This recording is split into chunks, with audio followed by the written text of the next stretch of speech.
कोणतंही करिअर निवडत असताना काही बेसिक गोष्टी आपल्या सगळ्यांना माहिती असणं गरजेचे आहेत. सगळ्यात महत्त्वाचं मला हे सांगायचं आहे, की करिअर निवडत असताना येणाऱ्या 4 वर्षामध्ये तुम्ही जर समजा ह्याच्यामध्ये जॉबच्या दृष्टिकोनातून असेल, बिझनेसच्या बाबतीमध्ये विचार करत असाल, तर त्या 4 वर्षामध्ये किंवा येणाऱ्या 5 वर्षामध्ये कोणत्या बिझनेसला जास्त डिमांड असू शकतं, त्याचं पहिल्यांदा प्री एनालिसिस होणं गरजेचं आहे. दुसरी गोष्ट, तुम्ही जॉबचा विचार करत असाल, की येणाऱ्या 4 वर्षानंतर कोणत्या जॉब अपॉर्च्युनिटीला जास्तीत जास्त काय केला जाऊ शकतो, तर प्रेफरन्स दिला जाऊ शकतो किंवा कुठल्या जॉब अपॉर्च्युनिटी किंवा कोणत्या क्षेत्रामध्ये बूम होऊ शकतं, त्याचा तुम्ही आज विचार केला पाहिजे. तुम्ही जर आता 12वी झाला असेल किंवा तुम्ही पालक म्हणून व्हिडिओ ऐकत असाल, तर तुमचा 12वीचा पाल्य असेल किंवा 12वी झालेला असेल, तर त्या व्यक्तीला किंवा त्या मुलाला ॲडमिशन घेत असताना, व्यक्ती म्हणू शकत नाही, मुलगा म्हणू शकतो. तर ॲडमिशन घेत असताना येणाऱ्या 4 ते 5 वर्षामध्ये कुठल्या क्षेत्राला डिमांड असू शकतं, त्याच्यामध्ये ॲडमिशन घ्या. मग तुम्ही इंजिनिअरिंगच्या बाबतीमध्ये विचार करत असाल, तुम्ही डॉक्टरच्या बाबतीमध्ये विचार करत असाल, तुम्ही एखाद्या टेक्नॉलॉजीच्या बाबतीमध्ये विचार करत असाल, इव्हन तुम्ही लॉच्या बाबतीमध्ये विचार करत असाल, डिफरंट नंबर ऑफ तुम्हाला क्षेत्र आहेत, त्या क्षेत्रामध्ये तुम्ही काय करू शकता, तर जाऊ शकता.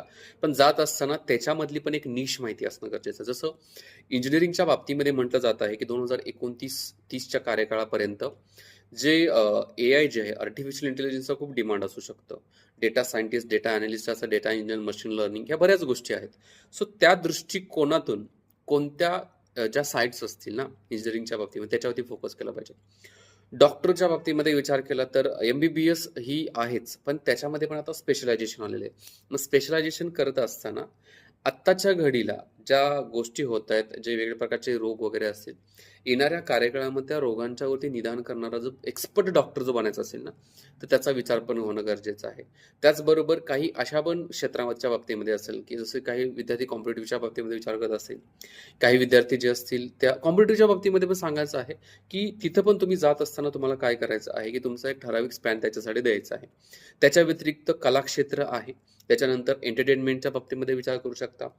कुणाला कलाक्षेत्र खूप मोठं आहे. त्या क्षेत्रामध्ये तुम्हाला जायचं असेल, तर त्याच्यामध्ये पण एक पर्टिक्युलर निश पकडणं गरजेचं आहे. म्हणजे सांगायचा उद्देश हाच आहे, की करियर निवडत असताना तुम्हाला येणाऱ्या 4 ते 5 वर्षामध्ये कशाला डिमांड असू शकतं, त्या गोष्टींना विचारात घेऊन तुम्ही तुमचं स्वतःचं किंवा जर पालक बघत असतील ही व्हिडिओ, तर पालकांनी तुमच्या मुलाला तशा प्रकारच्या करिअरच्या बाबतीमध्ये काय केलं पाहिजे, तर गाईडन्स केला पाहिजे आणि तशा प्रकारच्या काही इन्स्टिट्यूशन्स वगैरे असतील, काही काउन्सिलिंग करणाऱ्या संस्था असतील, त्यांच्या माध्यमातून त्यांना शिकवणं, सांगणं गरजेचं आहे.